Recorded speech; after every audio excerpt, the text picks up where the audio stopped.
Prazerzaço estar reencontrando todos vocês aqui. Espero que esteja todo mundo bem, que esteja todo mundo em paz, disposto a retomar o nosso estudo. Você aí, a gente aqui, tá certo? Infelizmente acabaram-se as férias, mas vamos começar um novo bimestre, um novo semestre, tá certo? De uma forma muito mais próxima, mesmo a gente distante, nós vamos estar desenvolvendo aqui maneiras mais fáceis de a gente estar se comunicando e fazendo esse ensino-aprendizagem de história muito mais interessante, tá certo? E para a gente iniciar, galera, que tal a gente retomar um pouco alguns assuntos importantes lá dos bimestres passados? Hoje nós vamos falar de Grécia Antiga, né? O mundo grego, lá no capítulo 7 do livro didático. Nós vamos entender um pouco sobre o surgimento da democracia e também um pouco sobre a cultura dessa civilização tão importante para os dias atuais. Tá ok? Então, se liga aí. Para a gente compreender melhor essa dimensão, o surgimento da democracia, a gente precisa compreender como surgiu, vamos dizer assim, a estrutura para ser desenvolvida essa democracia. Então a gente vai falar um pouco sobre aristocracia. Da aristocracia à cidade-estado, né? São duas coisas diferentes. A aristocracia, galera, é o governo dos melhores, formado por pessoas ou por grupos familiares que recebiam o poder por herança e que tinham privilégios sobre os demais. Exemplo disso, eu sou o imperador, eu sou o rei e, consequentemente, meu filho vai estar sendo o próximo imperador ou o próximo rei, tá certo? Então, isso era aristocracia, né? O governo dos melhores, intitulavam-se como os melhores, com vários privilégios, tá ok? E aí, a aristocracia ela vai começar a deixar de existir, tá certo? Ela vai deixando de existir à medida que a população passa a ter participação maior dentro do governo, tá certo? E aí vai surgir na Grécia, né? Lá na Grécia Antiga, vai surgir algumas cidades, e essas cidades são chamadas cidades-estados, ou seja, eram assembleias formadas por guerreiros com igual poder de decisão que se transformou numa organização política, tá certo? Então, por exemplo, vamos destacar aqui duas cidades importantes da Grécia Antiga, Atenas e Esparta, né? Ou seja, Atenas se torna uma cidade, é o berço da democracia, justamente porque esse processo se dá na medida que as formas de governo vão estar sendo realizadas. Então se inicia por oligarquia, né? São um grupo de pessoas onde o poder emana desses grupos de pessoas. Vem a tirania, né? A Atenas também sofreu esse tipo de governo, chamado tirania, o governo no qual se tira o poder à força, né? Aí sim, com a participação principalmente dos guerreiros, tendo os direitos iguais politicamente, aos poucos esses guerreiros, essas assembleias vão se tornando, né, mais participativas no governo, ao ponto de se tornar um governo democrático. Já Esparta, que também é uma cidade-estado, mas a Esparta, toda a sua educação, toda a sua cultura era voltada para a guerra. Então são duas características diferentes. Atenas, né, se preocupava mais, desenvolvia mais a questão democrática, a questão de governo, participação política, educação, né, vamos dizer assim, a filosofia, a cultura, a arte. Esparta era mais voltada para a questão da guerra, né? Era uma cidade muito fortemente militarmente, né? Então participava mais, se preocupava mais com a formação da guerra, ok? Bom, e hoje, democracia? O que significa essa democracia? A democracia hoje, pessoal, é um regime político em que todos os cidadãos elegíveis participam igualmente, diretamente ou através de representantes eleitos na proposta, né, no desenvolvimento e na criação de leis, exercendo poder de governo através do sufrágio universal, ou seja, do direito universal. Ela abrange as condições sociais, econômicas e culturais que permitem o exercício livre e igual da autodeterminação política. Então, democracia hoje no qual nós vivemos, né, aqui no Brasil, no Ceará, na Itapipoca, nós vivemos uma democracia, seja ela direta ou indiretamente. No nosso caso, a gente faz parte do governo, né, indiretamente, porque a gente elege nossos representantes. Só que o que a gente questiona sobre democrático são os direitos, né, os direitos que a gente tem, que às vezes a gente pode observar que esses direitos eles são atribuídos não de uma forma democrática, ou seja, não para todos, principalmente nessa questão, porque a gente vive muito essa questão do poder aquisitivo, do poder econômico, é o que vale hoje na nossa sociedade. Então, direitos básicos como educação, saúde, não são distribuídos, não é feito de uma forma democrática. Então, por isso eu coloquei democracia com um ponto de interrogação para a gente discutir. Mas sim, também a gente vive essa questão democrática, tá certo?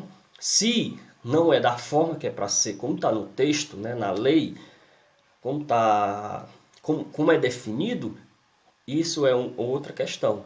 Mas que a democracia existe, mas também a gente pode pensar, poderia ser diferente, poderia ser melhor, né? Então, a gente entendeu um pouco mais sobre democracia. Então a gente vai passar um pouco para o próximo assunto. Bom, a outra temática do conteúdo aqui, galera, é cultura, né? Nós vimos aí um pouco sobre democracia, né? Sobre algumas formas de governo, a oligarquia, tirania, cidade-estado, aristocracia, e entendemos um pouco sobre a democracia tanto no surgimento na Grécia Antiga, como também na atualidade. Mas o outro ponto importante desse capítulo é sobre a cultura, né? O legado, né? A questão cultural deixada pelos gregos há muito tempo atrás, que influenciam, né? E explicam muita coisa na atualidade. Bom, então a gente vai ver logo essa questão da religião, né? A gente sabe muito sobre a religião grega. A gente acha que não sabe, mas a gente sabe muito. Todo mundo aqui já deve ter assistido algum filme, ou curtiu algum herói, ou curte, né, é fã de algum herói com poderes que vêm da mitologia, né, que a gente entende que esses poderes eram atribuídos a alguns deuses, semideuses, heróis, né, gregos, tá certo? Então a religião grega era uma religião politeísta, né, eles acreditavam em vários deuses, não é monoteísta como é hoje, né, aqui no Ocidente, aqui principalmente no Brasil, não é hoje. Ela é baseada na mitologia, ou seja, o que é mito? O que é mitologia? São conjuntos de relatos que explicam a origem do mundo ou dos seres humanos ou dos fenômenos. Então, os gregos, para explicar a origem do mundo, a origem das pessoas, dos seres humanos, dos fenômenos, ele atribuía a um deus, a um semideus, a um herói com vários poderes. E aí surge a tão famosa mitologia. Mas a mitologia, pessoal, ela não está presente somente na Grécia Antiga. Ela está presente em outras civilizações. Tá certo? Por exemplo, a nossa civilização indígena aqui no Brasil, a gente pode dizer que ela é também, né, existe crença mitológica sobre alguns deuses indígenas, né, e várias outras civilizações indígenas também, da América, por exemplo, né, enfim. Então, a questão da religião ela é muito forte hoje, né? Muita gente se interessa muito por essa questão dos deuses gregos, né? Bom, e outra coisa muito interessante da cultura, né, grega, que surgiu na Grécia Antiga, que até hoje é vivenciada no mundo inteiro, né, são os Jogos Olímpicos, tá certo, pessoal? Ah, mas os Jogos Olímpicos, né, uma coisa tão, assim, aparentemente, o que é que tem a ver com história? Muito bacana a gente entender, né, a origem dos Jogos Olímpicos, né? Ou seja, agora há pouco a gente estava falando sobre religião, então os Jogos Olímpicos surgiu justamente em uma homenagem a Zeus, que era o deus soberano, né? O deus soberano da mitologia grega, né? No qual a cada 4 anos os atletas guerreiros, tá certo? Porque as cidades-estados, veja bem, as cidades-estados, né, as cidades gregas, elas estavam quase que sempre em conflito umas com as outras, né, na tomada de poder, tomada de terra, na invasão das cidades e tal. Então existia muito conflito armado, né, de exércitos, né, uns sobre as outras. Então a cada 4 anos essas guerras eram interrompidas, né, e os atletas, geralmente também soldados militares, né, a cada 4 anos, se preparavam para essa homenagem através de jogos, né, eles competiam simbolicamente. E as guerras eram interrompidas. Então, qualquer guerreiro, qualquer atleta, ele podia atravessar um território que jamais ele podia pisar. Mas durante os jogos, durante a homenagem a Zeus, nenhum guerreiro era atacado e poderia atravessar a cidade, né, que ele quisesse. Então, é muito interessante a gente entender hoje e comparar com os Jogos Olímpicos de hoje. Os Jogos Olímpicos modernos, né, por exemplo, na Segunda Guerra Mundial, ele foi interrompido. Aliás, nas 2 grandes guerras mundiais, né, eles foram interrompidos. Coisa que era o contrário na Grécia Antiga. Tá certo? As guerras eram interrompidas. O que foi interrompido foram os jogos, por conta das guerras. Tá certo?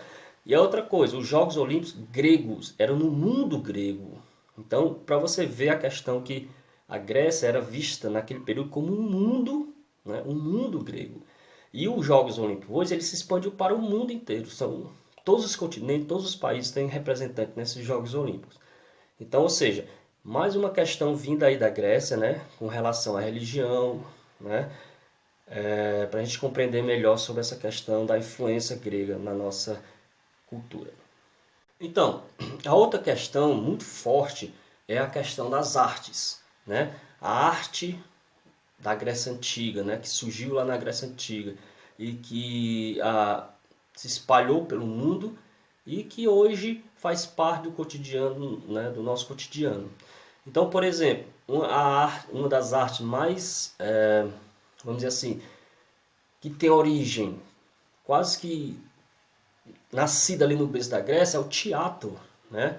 O teatro, as óperas teatrais, vamos dizer assim, nascidas, né, surgidas lá na Grécia Antiga, né?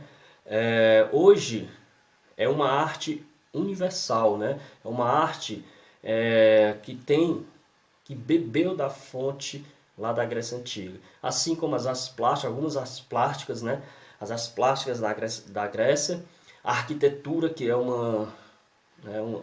vamos dizer assim, peculiar, né? Particularmente a arquitetura grega é uma arquitetura que influenciou, até hoje existem construções baseadas na questão da arquitetura e a escultura, né? A escultura, a arte de esculpir, foram legados deixados pelos romanos para o mundo ocidental, tá certo? Assim também, pessoal, não só como a arte, como a própria educação, né, através do surgimento da filosofia, né, dos grandes filósofos, né, do ensinar, né, de repassar o conhecimento para o outro, né. Então as pessoas que tinham conhecimento eram chamados os filósofos, né, aliás. Esses filósofos tinham muito conhecimento, então isso deu, vamos dizer assim, deu origem à questão da escola, da educação, né. A história, né, o ato de contar, de narrar a história do homem, né?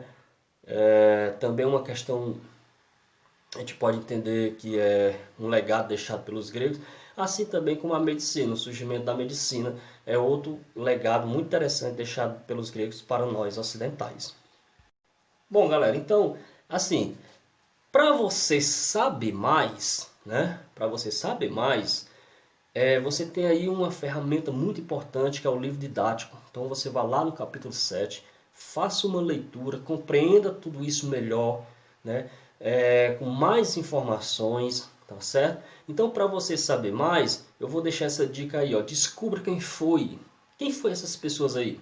Por exemplo, esses deuses aí que eu coloquei para vocês descobrir, né? Para você entender mais sobre essa questão da mitologia, né? Zeus, Hera, Apolo, Hermes, Dionísios, Poseidon, outros, né? E outros tantos mais.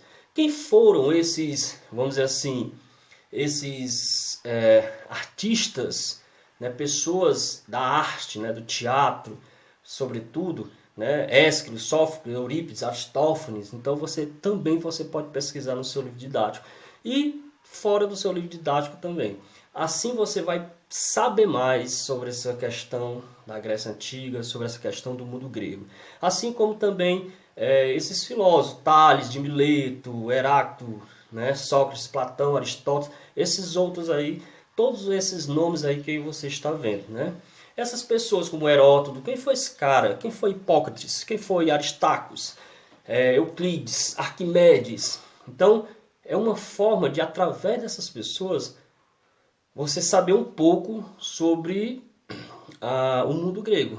Então, você vai ampliar seu conhecimento. Então, você pega seu livro didático, dá uma olhadinha lá melhor. Se tiver um tempinho, vai na internet, pesquisa um pouco mais e amplie seu conhecimento. Tá certo, pessoal? Bom, então, pessoal, com essa dica aí, para você saber mais, pesquisar sobre essas pessoas, pesquisar esses nomes, né, se aprofundar mais sobre o assunto, a gente se despede aqui e eu espero que a gente possa nos reencontrar novamente. E novamente com saúde, todo mundo aí na sua casa, no seu estudo, se dedicando, tá certo? E é isso.